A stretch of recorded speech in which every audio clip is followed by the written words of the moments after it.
Ibe byiza ndizera ko umeze neza cyane wowe kuri The Quick Times News. Je kubwira amakuru ni inkuru ebyiri ariko zifite aho zihuriye. Minisitiri w'ingabo wa Repubulika Iharanira Demokarasi ya Kongo yamaze kuba agera mu mujyi wa Uvira mu butumwa bw'umutekano. Barizi ko uyu mujyi nibo bari kugenzura nyuma yaho AFC M23 ivuyeho tariki 17 Mutarama muri uyu mwaka. Bituraje turabiganiraho. Ani makuru kandi nuko uyu minisitiri w'ingabo wa Repubulika Iharanira Demokarasi ya Kongo ategerejwe hariya i Bujumbura ni mu gihugu cy'u Burundi. Yasagiye gukora iki kuki ari bwave Uvira ahita ajya hariya mu gihugu cy'u Burundi. Byose nibyo nje ngo tuganireho. Ndi Benga Oziana in The Quick Times News. Wekiri gusabwa no kujya hasi ari subscribe ugakanda ubundi tugakomeza kubana muri gahunda zitandukanye kandi ikindi ugasharinga n'aya makuru kugira ngo n'abandi bagiye bamenya amakuru meza bayamenyere ku gihe.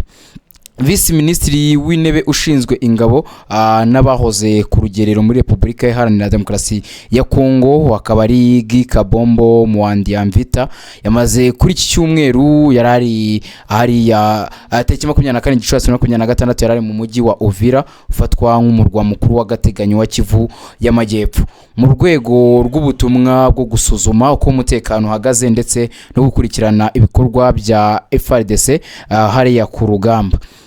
Uko byatangajwe n'ibitangazamakuru bitandukanye byari muri Repubulika Iharanira Demokarasi ya Kongo, uruzinduko rugamije gukora isesengura ry'ibikorwa by'akazi ka gisirikare mu burasirazuba bwa Repubulika Iharanira Demokarasi ya Kongo, hakomeje ibikorwa by'umutekano n'imirwano mu bice bitandukanye bya Kivu y'Amajyaruguru ndetse na Kivu y'Amajyepfo. Rero amakuru twabashije kugenzura neza y'urugendo rwa Guy Kabombo yatangajwe n'ibitangazamakuru bitandukanye n'ubundi byari muri Repubulika Iharanira Demokarasi ya Kongo. Bivuga ko uyu muyobozi yamaze kubagera Uvira mu rwego rwo kureba ibikorwa by'ingabo za Repubulika Iharanira Demokarasi ya Kongo ndetse nabo bakorana harimo imitwe iri muri Wazalendo, FDLR ndetse n'ingabo z'u Burundi. Kugeza ubu ni harasobanuka itangazo rirambuye rivuye kuri Minisiteri y'ingabo risobanuye ibyavuye muri uruzinduko cyangwa ibyemezo bishya byafatiye ku rugamba. Ibi bikomeje kuba mu gihe burasirazuba bwa Repubulika Iharanira Demokarasi ya Kongo bukomeje kurangwa n'imirwano hagati ya FARDC nabo bakorana ndetse harimo bari kumwe na AFC M23 nk'umutwe bari guhangana muri iyi ntambara mu bice bimwe na bimwe.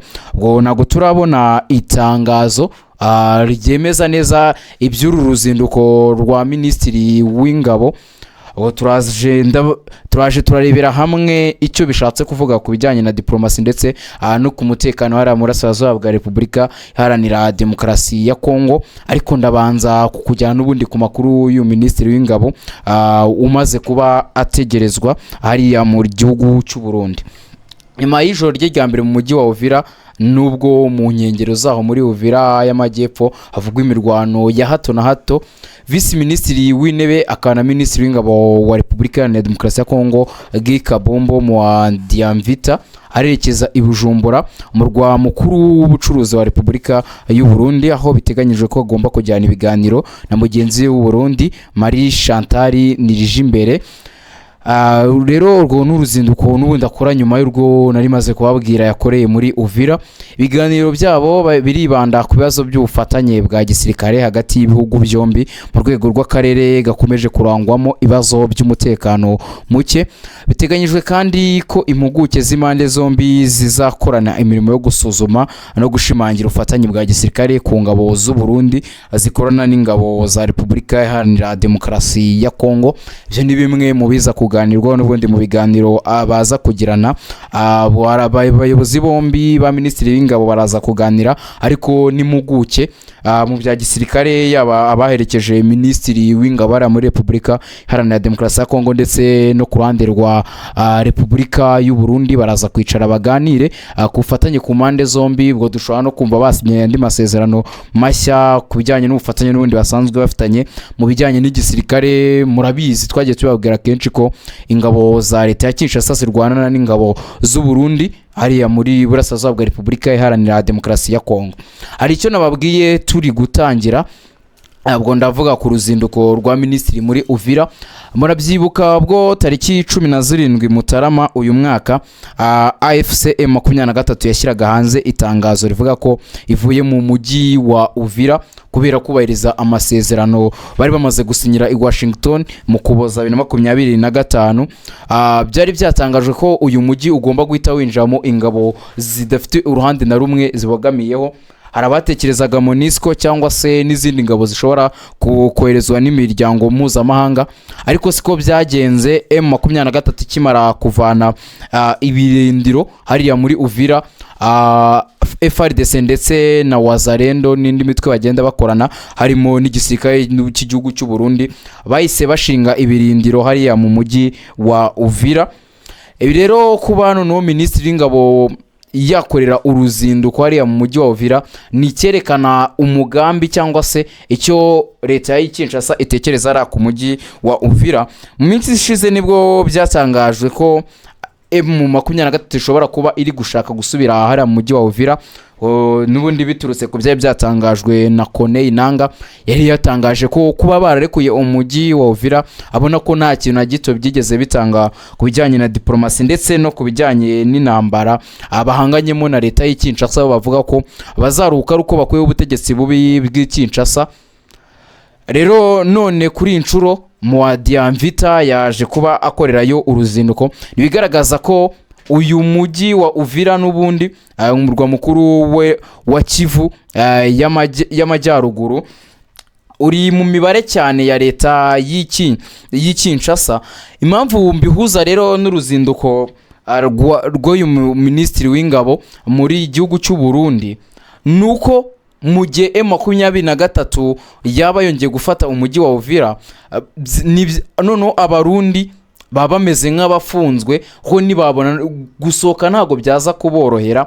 Niyo mpamvu nekeza ko nyuma yo kuva muri Uvira n'amasezerano baza kujyana n'ubundi bari bwaze kugirana amasezerano agendanye no gucunga umutekano hariya muri Uvira ndetse n'uburyo ingabo zabo zakomeza ibitero yaba ku ruhande rw'ingabo za leta ya Kinshasa n'ubundi zihedinze cyangwa se ziyoboye abandi bari gufatanya, yaba Wazalendo yaba FDLR yaba ni gisirikare cy'ingabo z'u Burundi, nubwo cyo kivuga ko baje mu butumwa bw'amahoro ndetse no kugarura umutekano ari muri Repubulika Iharanira Demokarasi ya Kongo, ariko abahedinze ibi bitero n'ubundi ni gisirikare cy'igihugu cya Repubulika Iharanira Demokarasi ya Kongo. Ibimo biraba n'ubundi mu gihe hari ikikango ko M23 ishobora kongera gufata uyu mujyi wa Uvira, kubona ko ni nayo nego yabo. Hari ibitero biri kugenda bigabwa hafi y'uyu mujyi, ingabo za leta y'Kinshasa ndetse n'uyu mutwe wa M23 bagakomeza gukozanyaho ko n'ubu ngubu hari ibitero bya hato na hato. Uyu munsi ashobora kuba hari agahenge, ariko nko ku munsi w'ejo ukajya kumva bongeye gukozanyaho. Ubwo no gutegereza tukareba uruzinduko rwa minisitiri w'ingabo wa Repubulika Iharanira Demokarasi ya Kongo mu gihugu cy'u Burundi rwo n'uruzinduko ari bwakomeze kubakurikiranira ndetse n'ibigenda bivamo byose nkaza kubibabwira. Ese bafashe zengamba ku gucunga umutekano ku bice bifitwe na leta ya Kinshasa ko n'ubundi barakomeza gukorana mu bijyanye na gisirikare? Ese hari gahunda yuko bashobora gufatanya mu kwa bakambura M23 ibindi bice? Ko hari amakuru n'ubundi aturuka muri Repubulika Iharanira Demokarasi ya Kongo avuga ko leta y'Kinshasa iri gushaka kongera kwisubiza uyu mujyi wa Goma ndetse n'ibindi bice n'undi M23 iri kugenzura. Byose ndakomeza kubibakurikiranira. Ese baraza kuvuga ku bya Rubaya nayo ubona ko bakeneye cyane kuko irimo 15% bya korota yo kwisi yose. Byose ndagenda mbigukurikiranira hano The Quick Times News. Turahari ku bwawe, nawe icyo uri gusabwa no gukanda kuri subscribe ugasharinga ibiganiro n'amakuru tugenda tukugezaho kugira ngo nabandi babone amakuru meza kandi bajye bayabonera ku gihe. Ibindi navuga ngo gahunda za The Quick Times News zikomeze zibanogere, amahoro n'imigisha Nyagasani atanga bikomeze kubana namwe mwese.